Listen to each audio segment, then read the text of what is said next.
I start from the supposition that the world is topsy-turvy, that things are all wrong, that the wrong people are in jail and the wrong people are out of jail, that the wrong people are in power and the wrong people are out of power, that the wealth is distributed in this country and the world in such a way as not simply to require small reform, but to require a drastic reallocation of wealth.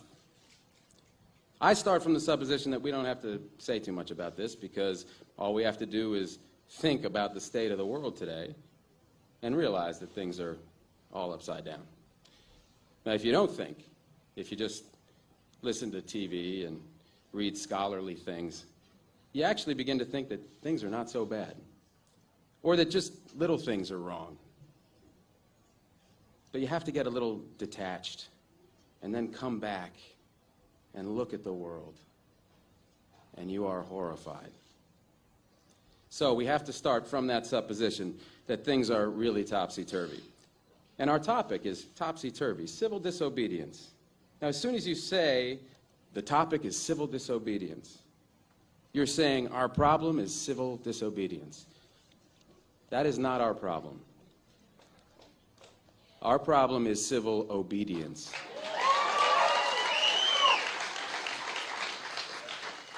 Our problem is the numbers of people all over the world who have obeyed the dictates of the leaders of their government and have gone to war. And millions have been killed because of this obedience. We recognize this for Nazi Germany.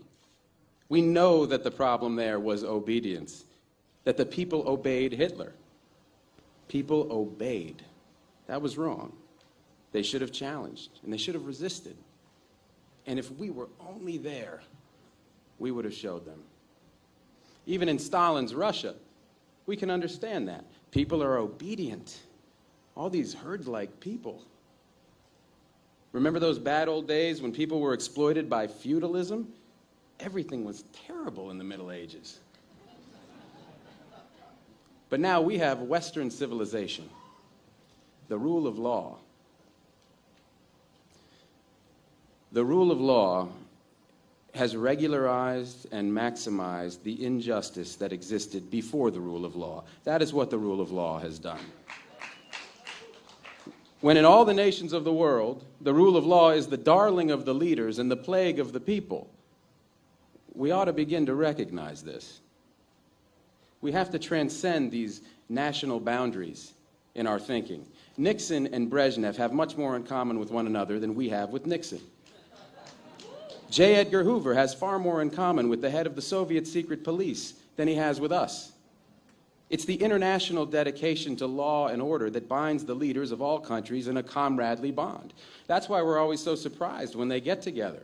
They smile, they shake hands, they smoke cigars. They really like one another, no matter what they say.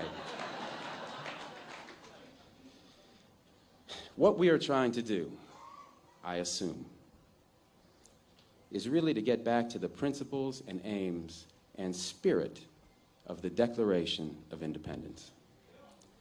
This spirit is resistance to illegitimate authority and to forces that deprive people of their life and liberty and right to pursue happiness.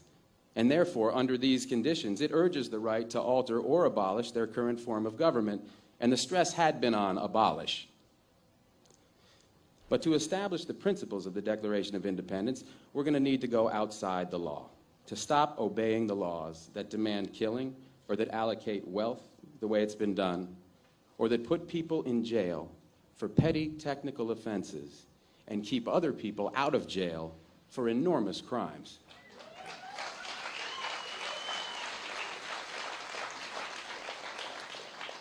My hope is that this kind of spirit will take place not just in this country, but in other countries, because they all need it. People in all countries need the spirit of disobedience to the state, which is not a metaphysical thing, but a thing of force and wealth. And we need a kind of declaration of interdependence among people in all countries of the world who are striving for the same thing.